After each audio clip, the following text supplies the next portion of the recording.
I had just landed a job at a federal archive facility. It wasn't glamorous, and it sure wasn't well lit, but it paid more than most entry-level research positions. The building itself was tucked away on the outskirts of the city, surrounded by a chain-link fence and security cameras that looked like they hadn't worked since the early 2000s. My position was part of a digitization project, scanning and cataloging old case files for preservation. On my third day, a supervisor I hadn't seen before handed me a clipboard with a vague note. Basement, Sublevel 3, Section C. No instructions, no context, just a keycard I hadn't seen before and a nod toward the elevator. I assumed it was just another part of the building I hadn't explored yet. The elevator groaned on the way down. When the doors opened, I was hit with a musty, metallic smell. The lighting was poor, flickering fluorescent strips casting long shadows across rows of filing cabinets and sealed metal crates. The air was colder, almost unnaturally so. Felt like walking into a refrigerated morgue. There were no other employees down there. No computers. Just row after row of aging documents and boxes, some of them marked with dates that went back to the 1940s. I checked the clipboard again, Section C. I found it at the farthest end of the sublevel, tucked in a corner where the overhead light had burned out completely. I used my phone's flashlight to navigate. Most of the shelves were empty, except for one low cabinet in the corner. Sitting on top of it was a heavy, dust-covered metal box. No label, no barcode, just a dented surface and a single red sticker that read, "Restricted, do not catalog." At that point, I should have just walked away. But curiosity is louder than caution. I carried the box to a desk near the elevator, where there was a working lamp. The box was locked, but the latch had rusted so badly that it snapped off with a little force. Inside were paper files, thick, yellowed folders tied shut with twine. Each one had a name, a photo, and a case number. Some were black and white surveillance photos. Others looked like autopsy reports. One file was marked in red ink, "TOB destroyed. Level 7 authorization required." I wasn't even level 1. Still, I opened it. What I saw didn't make sense. Photos of people with their eyes blacked out. Not digitally, but physically scratched out of the image. Reports describing people who ceased to appear in mirrors. Witness statements referring to a man who spoke in radio static. There were entire pages redacted with thick, inky markers, but if I tilted the page under the light just right, I could see faint impressions underneath. Diagrams. Symbols. Something like an organization chart with names that were later crossed out. Something about this wasn't just unsettling. Felt dangerous. The kind of dangerous you feel in your gut before your brain can rationalize it. Still, I took photos of a few pages with my phone, just to look at later. That night, I had trouble sleeping. Not because I was scared. Not yet. It was more of a low, pulsing anxiety I couldn't place. I kept thinking about one of the case photos, a grainy image of a man sitting in a diner booth, staring directly at the camera. But it was the timestamp that bothered me. It was dated 2 years from now. I figured it had to be a misprint, clerical error, or maybe even some kind of test file. Government facilities are full of mislabeled junk. That's what I told myself. But when I checked my phone the next morning, all the photos I'd taken were gone. Not deleted, just never there to begin with. The metadata said the camera hadn't been used in days. That was the first time I realized something was wrong. The next day at work, I tried to act normal. I didn't bring up the basement, the files, or the missing photos. I just resumed my assigned digitization task like nothing happened. But I kept noticing small, subtle changes. My login credentials suddenly required a different access method, two-factor authentication that I'd never set up. The digital index one used to navigate case records now had locked folders labeled Observer Notes and Mirror Incidents. I hadn't seen those folders before. I shouldn't have had access, but somehow I did. I clicked one open. The document had no formatting, just plain black text on a white background. A string of reports compiled over decades. Some were written in different languages. They described isolated cases around the world, people who disappeared not physically but conceptually, people whose co-workers suddenly forgot them, whose family swore they'd never existed. One phrase kept appearing in multiple reports. They become unrecorded. That same night, while walking home from the train, I had the distinct feeling that someone was behind me. You know the kind, hair on your neck rising, pulse speeding up without reason. I turned quickly, but the street was empty. Just the hollow echo of my own steps. Still, I hurried home. The real nightmare began around 2:13 a.m. My phone buzzed with a notification. Bluetooth device nearby. Unknown mirror. I didn't own a smart mirror. I didn't even have Bluetooth turned on. I went to the bathroom and turned on the light. Everything looked normal except my reflection. At first glance, it mimicked my movements perfectly.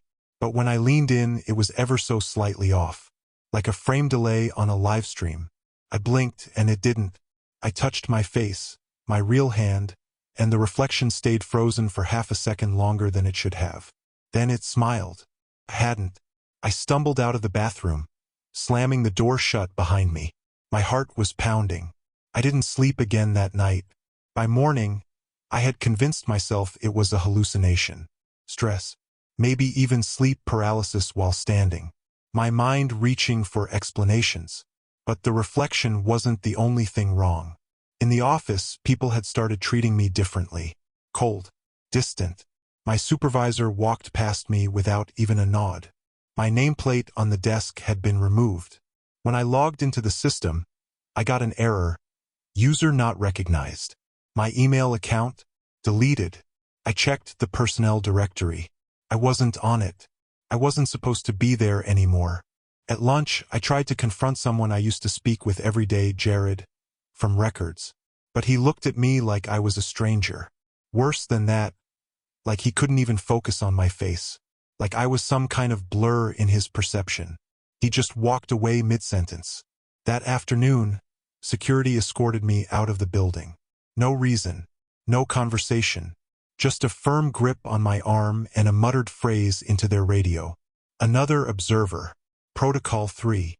They left me outside the gate, holding a cardboard box with my things. But here's the part that really broke me. Inside that box were items that weren't mine. A photo of a child I'd never seen. A set of keys that didn't fit my apartment. A flash drive with no files. And a note, written in shaky block letters. Do not let them notice you. That was 2 days ago. Since then, I've been checking every reflective surface obsessively. My bathroom mirror is now covered with paper and duct tape. My phone camera works, but only when it's not facing me. Every time I glance at a dark window or a turned-off screen, I see movement that doesn't match mine. They're watching me, but it's not surveillance in the traditional sense. It's like I've slipped into some category of people who aren't supposed to exist. Unrecorded. I think I opened a file that wasn't just restricted for security reasons. I think I opened something that was never supposed to be seen by anyone still alive. After I was escorted out, I tried to return to the government building the next day, just to prove to myself that I hadn't imagined it all. But my keycard didn't work. The security guards didn't recognize me. One even asked if I was trying to prank federal staff. I told him I used to work there, even described my supervisor, Jared, and my workstation. He looked me over and said, "We don't have a Jared here." I left without saying another word. At home, I plugged in the mysterious flash drive that had been in the box. It looked empty at first, but when I clicked into the hidden files directory, something strange appeared. A single folder named Witness Retention, with a video file titled by date and time. The exact moment I'd opened that classified case in the basement. Played it. What I saw wasn't a screen recording. It was security footage, black and white grainy video of me, sitting at the desk downstairs, flipping through the file. But the camera angle was impossible. It was filmed from inside the room, from a corner near the ceiling. And worse, I wasn't alone in the frame. There was someone standing behind me. No sound. No motion blur. Just a tall, thin man in a dark suit. Face completely smooth, featureless, like his head had been erased. He didn't move. He just stood there, almost too still as I flipped through the papers. Then, after a few minutes, he turned and vanished into the shadows, without ever making a sound or leaving a trace. I rewound and paused at several frames, trying to enhance them. His reflection didn't show in the glass of the door behind me. I remembered the phrase from the file, "Individuals without reflection cannot be recorded by conventional means." That night I didn't sleep. My lights stayed on. Every sound made me flinch. I thought about leaving town, disappearing, trying to reclaim some anonymity. But where would I go? I had no job, no explanation for what had happened, and, if I was honest with myself, no identity anymore. Even my government-issued ID suddenly said "revoked" when I scanned it at a convenience store checkout. The next morning, I found something new taped to my apartment door. A sheet of paper, neatly folded, with the words, "Meet me at the University Library Archives. 3rd floor. Tomorrow at 11 p.m. Come alone." There was no signature, no sender. Just that sentence. I debated it all day. At 10:45 p.m. the next night, I stood outside the massive old university library. It was cold, windless, silent, like the whole block was asleep. I slipped in through the side entrance. No guards, no alarms. It was almost too easy. I climbed the creaking stairs to the 3rd floor. There, in the back corner, was a reading table lit by a single desk lamp. A man sat waiting. He looked like an ordinary old archivist. Sweater, glasses, a pale blue notebook in front of him. But the second I stepped into the light, he spoke in a voice that made my skin crawl. Calm, measured, detached.